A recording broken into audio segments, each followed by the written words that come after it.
الحمدللہ رب العالمین، صلاۃ والسلام علی رسولہ النبی الکریم وعلی آلہ واصحابہ اجمعین۔ الحمدللہ الحمدللہ الذی ہدانا لہذا وما کنا لنہتدی لولا ان ہدانا اللہ۔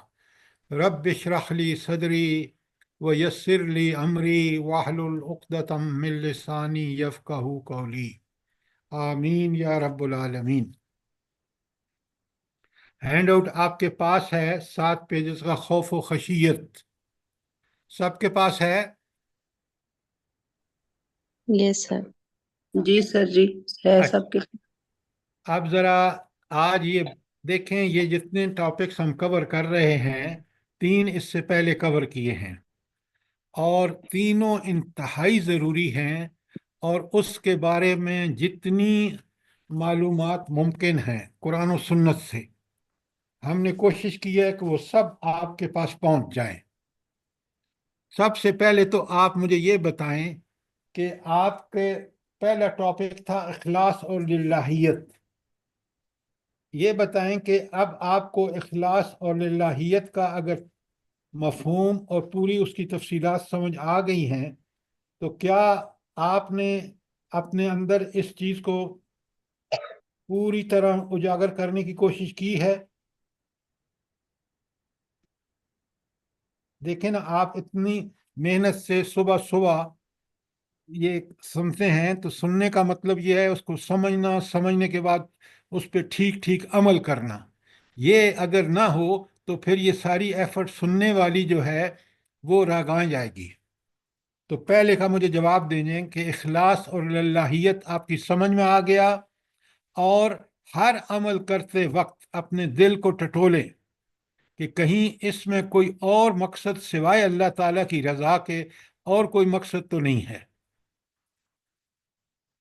جی سر، جی آگے الحمدللہ۔ اور خاص کر وہ جو الحمدللہ۔ حدیث آپ نے پڑھی کہ دکھاوے کے لیے جو عمل ہوں گے وہ سب ضائع ہو جائیں گے، تو ہمیں خالص اللہ کی رضا کے لیے کرنا ہے جو کچھ بھی کرنا ہے۔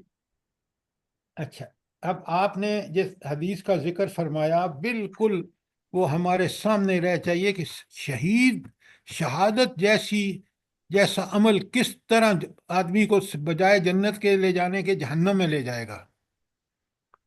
تو کتنی بڑی ضروری چیز ہے کہ ہم ان چیزوں کو ٹھیک ٹھیک اب عمل کرتے وقت سمجھیں، تاکہ ہمارا عمل ہمیں جنت میں لے کے جائے۔ اور جنت میں جانے کے لیے عمل میں صرف اور صرف اللہ ہی کی رضا کے لیے، جسے اخلاص اور للہیت کہتے ہیں، وہ اگر نہیں ہوگا تو عمل اللہ کے ہاں وہ نتائج پیدا نہیں کرے گا جس کے لیے ہم کر رہے ہیں۔ چلیں، یہ تو آپ نے اچھی طرح سمجھ لیا، ہینڈ آؤٹ آپ کے پاس ہے، خود بھی پڑھیں، کئی دفعہ پڑھیں گے تو چیزیں بالکل کلیئر ہو جائیں گی۔ دوسرا ٹاپک ہم نے کور کیا ہے توکل۔ توکل جو ہے وہ آج سب سے بڑا نام و نہاد امت مسلمہ کا مسئلہ یہ ہے۔ نام و نہاد اس لیے کہتا ہوں کہ یہ امت قرآن و سنت والی امت نہیں ہے۔ اگر قرآن و سنت والی امت ہوتی تو دنیا میں اللہ تعالیٰ نے اس کو گارنٹی دی ہے کہ اگر تم قرآن و سنت پر چلو گے تو تم دنیا کے بہترین لوگ ہوں گے، تم بہترین ملک ہوگے، تم بہترین امت ہوگے۔ آپ ذرا بقرہ سارہ آل عمران کی آیت 110 پڑھ لیں، 104 سے 110 تک، کہ امت مسلمہ جس کو نبی کریم صلی اللہ علیہ وآلہ وسلم نے برپا کیا، اس کے لیے اللہ کے کیا وعدے ہیں اگر وہ اللہ کے ان احکامات پر چلے جس کا اللہ نے حکم دیا ہے۔ اچھا، اس کے بعد توکل کیا چیز ہے؟ اور میرے دل میں وہ توکل جو قرآن و سنت سے پر مبنی ہے، جو اس ہینڈ آؤٹ میں نمبر 2 میں آپ کو بھیج چکا ہوں، آپ پڑھ چکے ہیں، کیا آپ نے اس توکل کو ٹھیک ٹھیک سمجھ لیا ہے؟ جی سر، الحمدللہ۔ دیکھیں نا، ہم جس کوشش کی ہے۔ دنیا میں رہتے ہیں وہ دنیا اسباب پر لوگوں کو زیادہ یقین ہے، اور مسبب الاسباب، اسباب فراہم بھی وہی کرتا ہے، نہ میری اور آپ کی کوئی اس میں کمال نہیں ہے۔ کمال اس اللہ کا ہے جس نے ہمیں یہ اسباب دیے ہیں. اور اسباب اللہ تعالیٰ نے کس لیے دیے ہیں بھلا؟ عمل کے ذریعے، عمل کے لیے. آزمائش کے لیے، تاکہ ہم ان سارے اسباب کو استعمال کریں اللہ کے دین کے غلبے کے لیے. اگر ہم نے یہ سمجھ لیا کہ یہ اسباب تو خود میرے اپنے پیدا کردہ ہیں، یہ تو میں نے سب چیزیں میری اپنی کوششوں کا نتیجہ ہے، یہ آدمی کی گمراہی ہے. اسباب بھی اس نے دیے ہیں، اسباب کو استعمال کرنے کے احکامات بھی اس نے دیے ہیں، لیکن اس نے یہ بندے کو آزادی دی ہے کہ چاہو تو میرے احکامات پر عمل کرو، چاہے تو نہ کرو. کرو گے تو تمہارے لیے بشارت ہے، نہیں کرو گے تو تمہارے لیے انذار ہے، اس ابدی دائمی دنیا میں ہولناک اور خوفناک عذاب کا انذار ہے تمہیں. تو توکل ہے کیا؟ اگر ایک جملے میں کہوں، اسباب تو استعمال کرنے ہیں، لیکن ان میں کامیابی یا ناکامی، وہ اسباب اثر انگیز ہوں گے یا نہیں، یہ صرف اور صرف اللہ تعالیٰ کی اختیار اور اس مرضی پر ڈیپینڈ کرتے ہیں. اور میرا یہ یقین ہونا چاہیے کہ اسباب تو میں نے اختیار کرنے ہیں کیونکہ اسی کا حکم ہے، لیکن یہ اسباب جو نتائج ہیں متوقع، وہ اسی وقت ہوں گے جب وہ چاہے گا. اور اگر وہ نتائج نہ ہوں، اس کے خلاف ہو، تو یہ عین میرے فائدے کی بات ہے. کیوں؟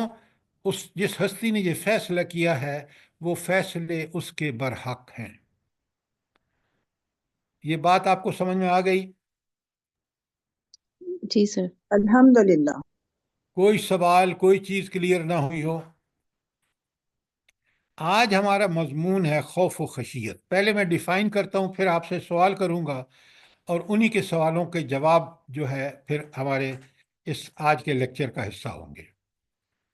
دیکھیں کتنی پیاری بات ہے، یہ سب آپ کے پاس لکھی ہوئی موجود ہے کہ خوف کی اصطلاحی تعریف کیا ہے. کیوں کہ ڈکشنری میں جو تعریف ہے وہ تعریف ایلیبوریٹ شکل، اس کی وضاحت جو ہے وہ قرآن نے جب استعمال کیا ہے تو اس کا مقصد کیا تھا.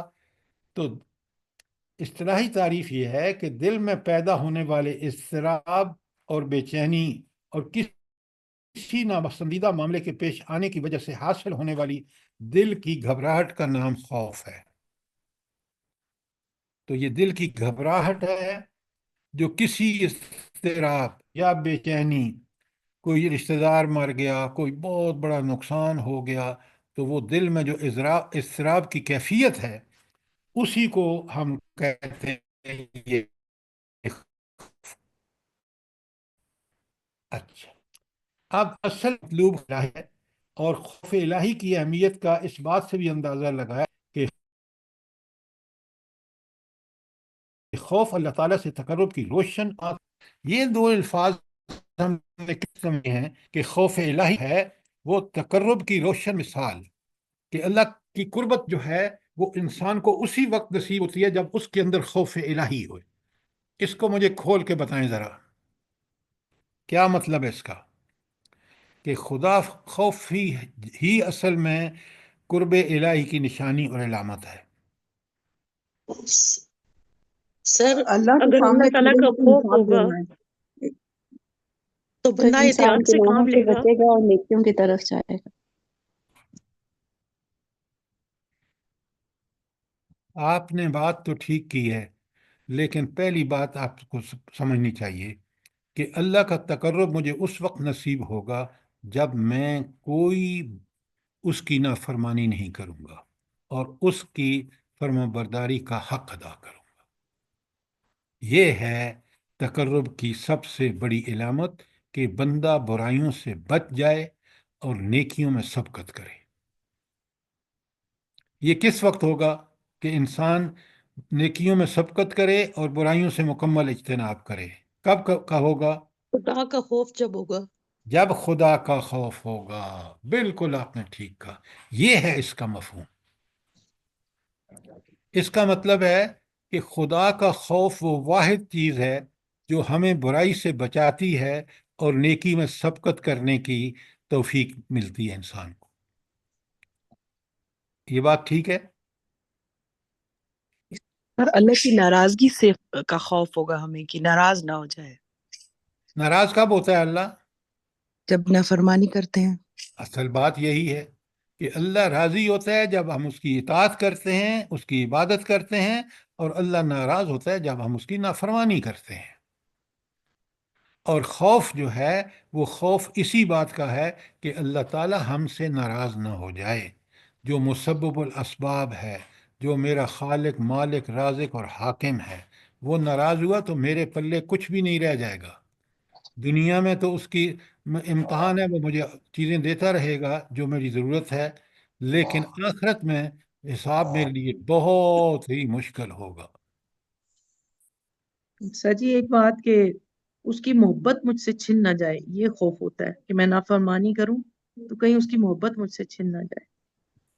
آپ کی بات 100% ٹھیک ہے۔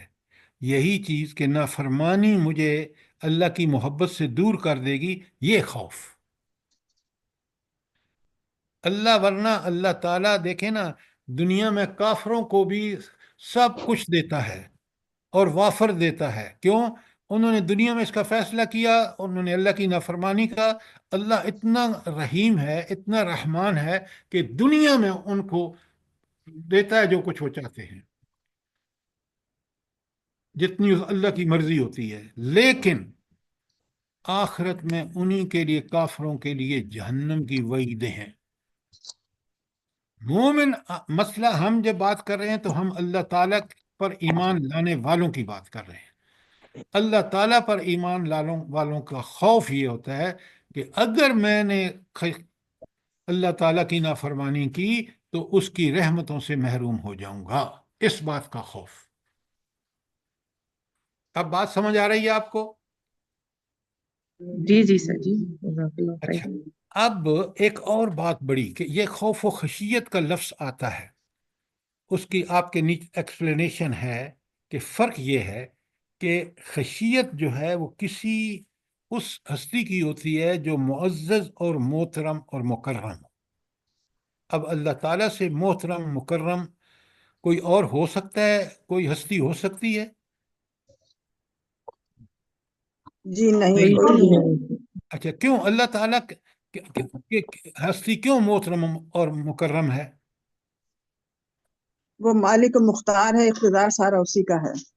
وہ ہاں، ہمارے مالک اور مختار، حاکم، سب کچھ وہ ہے۔